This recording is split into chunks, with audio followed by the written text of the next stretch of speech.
नमस्कार, Yashwant sir classes में आप सबका स्वागत है। सर्वप्रथम आप सभी को दीपोत्सव की हार्दिक हार्दिक मंगल कामनाएं, शुभकामनाएं।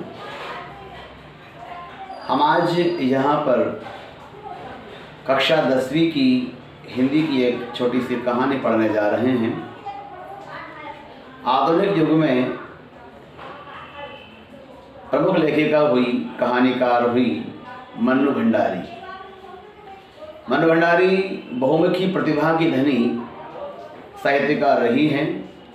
इनका जन्म मध्य प्रदेश के जिला मंदसौर के भानपुरा गांव में हुआ।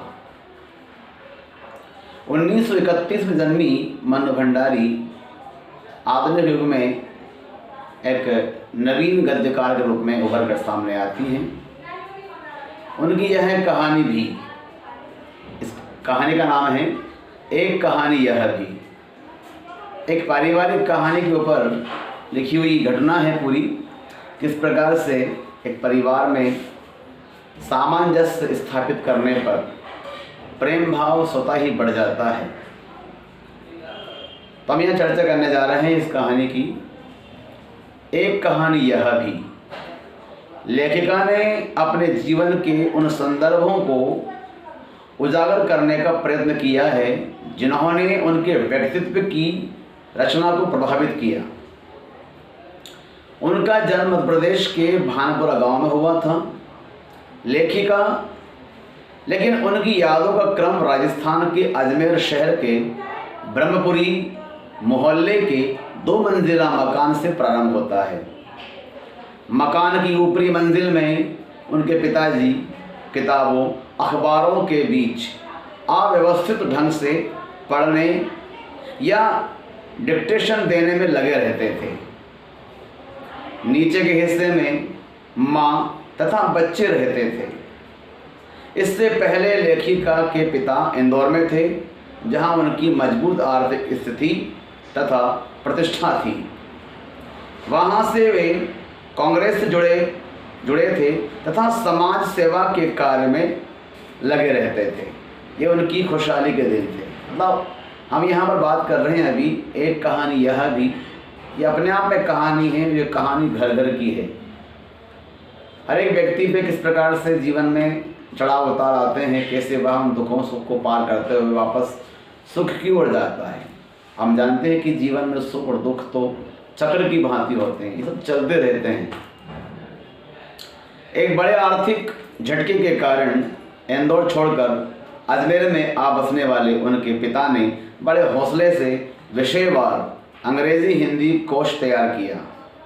कोश जानते हैं आप? यहाँ पे कोश का अर्थ हो रहा है एक प्रकार से डिक्शनरी, शब्दकोश।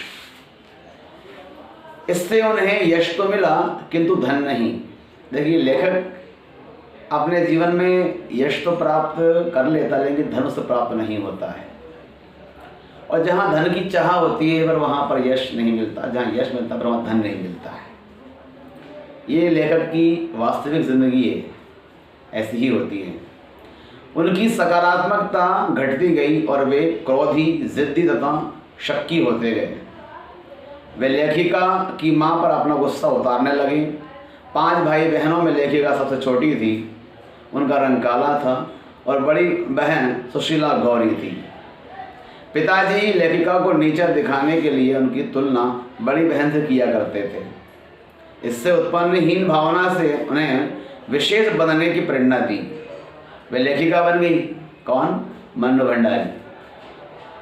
खूब सम्मान तथा प्रशंसा मिलने के बावजूद भी वे अपनी हीन भावना से मुक्त नहीं हो सकी। बड़ी बहन सुशीला की शादी हो जाने तथा बड़े भाइयों के बाहर पढ़ने जाने पर भी पिता का ध्यान लेखिका की ओर गया। उन्हें रसोई से दूर रहकर दुनिया की गतिविधियों के बारे में जानने की प्रेरणा दी। घर पर विभिन्न राजनीतिक दलों के लोगों की बहस होती थी।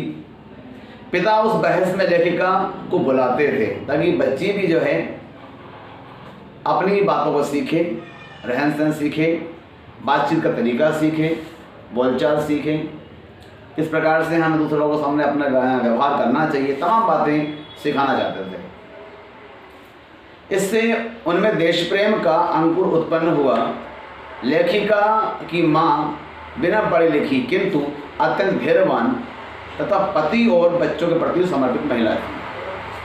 देखिए, पढ़ना लिखना अपने स्थान में अच्छा है, लेकिन अगर कोई पढ़ा लिखा नहीं हो लेकिन फिर भी उसमें अंदर एक धैर्य होना चाहिए, साहस होना चाहिए, लोगों को जानने समझने की एक परख होनी चाहिए। सभी बच्चों की उनके प्रति सहानुभूति थी, किंतु लेखिका को माँ के असहाय धैर्य ने कभी प्रभावित नहीं किया। 10वीं पास करने के बाद लेखिका ने सन 1945 में प्रथम वर्ष में प्रवेश लिया तो हिंदी की प्राध्यापिका शीला अग्रवाल से उनका परिचय हुआ। उन्होंने उनमें साहित्यिक अभिरुचि पैदा की तथा उनकी समझ को स्वयं विस्तार दिया। लेखिका में जागृत देशभक्ति के भाव को बढ़ावा देकर सक्रिय बनाया। वे हड़तालों, जुलूसों तथा भाषणों में भागीदारी करने लगी। कौन? मन्नू भंडारी। छात्राओं पर उनका अभूतपूर्व प्रभाव पड़ने लगा। उनकी आह्वान पर कक्षाओं का बहिष्कार होने लगा। प्रिंसिपल ने पिता से शिकायत की। पुत्री की नेतृत्व शक्ति देखकर वे क्रोधित न होकर प्रसन्न हो उठे। छात्राओं पर बेटी के प्रभाव की बात सुनकर उनका सीना चौड़ा हो गया। पिताजी के अभिन्न मित्र ने अजमेर के चौपड़ पर दिए लेखिका की भाषण की भूरी भूरी प्रशंसा की तो उनके गौरव का भाव भर उठा। इंटर पास करते ही मई 1947 में लेखिका तथा अन्य 2-3 छात्राओं का हुड़दंग के कारण तृतीय वर्ष में प्रवेश निषिद्ध कर दिया गया, प्रवेश नहीं दिया गया। किंतु लेखिका तथा अन्य छात्राओं ने खूब हुड़दंग मचाया। मजबूर होकर कॉलेज वालों ने को प्रवेश देना ही पड़ा। इस विजय की उनकी खुशी भारत की आज़ादी की 15 अगस्त 1947 खुशी में विलीन हो गई। इस प्रकार से हमने यहाँ पे जान लिया है कि ये एक कहानी यह भी ये मन्नू भंडारी की आत्मबीती कहानी है। हम कह सकते हैं कि ये आत्मकथात्मक शैली में लिखी हुई कहानी है। तो इस कहानी से हमने ये सीखा है कि पढ़ाई तो अपने स्तर पर होनी ही चाहिए। पढ़ाई के अलावा हमारे अंदर किसी भी कार्य को करने का जुनून, एक आत्मशक्ति, आत्मविश्वास परम आवश्यक है। और आज की बेटियां बेटों से कम नहीं हैं। वे बहुत कुछ करने की मन में एक शक्ति रखती है, इच्छा रखती है, तो उन शक्तियों को हमें दबाना नहीं चाहिए। हमें ये देखकर कि वाकई में बालिका क्या कर सकती है, उसमें कितना सामर्थ्य है, उस सामर्थ्य को परख कर उसे आगे बढ़ावा देने का प्रयास करना चाहिए। अब मैं इतना ही कहूँगा आप लोगों से, और ये कहानी यहाँ पूरी हो चुकी है। हम पुनः मिलेंगे अगली कहानी को लेकर। इसी प्रकार से हम कहानी वाचन करेंगे, पूरी कहानी का सारांश पढ़ेंगे ताकि बच्चों को कहानी का पूरा मतलब समझ में आए। आप सब जानते हैं कहानी क्या होती है। कहानी का अर्थ होता है कहना, अर्थात कथा। भारतवर्ष में अनेक प्रकार की पुराण, कथाएं और अनेक प्रकार की गाथाएं यहाँ पर बोली जाती रही हैं, गाई जाती रही हैं। तो उन्हीं चीज़ों से हमने यहाँ पे कथा लिखना सीखा है, कहानी लिखना सीखा है, उसका वाचन सीखा है।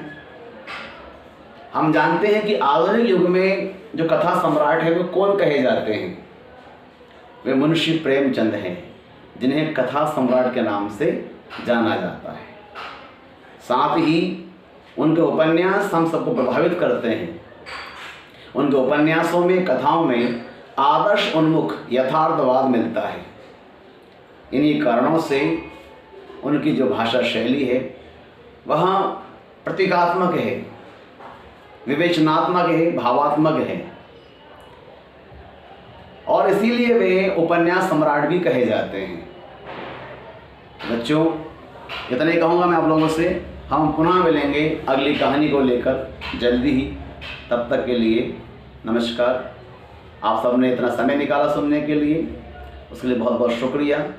यदि आप इस चैनल पर नए हैं तो इसे आप सब्सक्राइब कीजिए, वीडियो लाइक कीजिए और अपने मित्रों को शेयर कीजिए और मुझे बताएं कि और आपके लिए मैं किस प्रकार का नए नए वीडियो बना सकूं। आपको किन किन विषयों की आवश्यकता है, आपको कौन कौन से विषय छूटे हुए हैं, कमेंट्स अवश्य करें। कमेंट्स का अर्थ होता है कि आप मुझे सुझाव दें कि किस प्रकार के वीडियोस आपको चाहिए, आपके लिए मैं क्या क्या नया विषय इस के माध्यम से प्रस्तुत कर सकता हूं, मुझे आप अवश्य बताएं।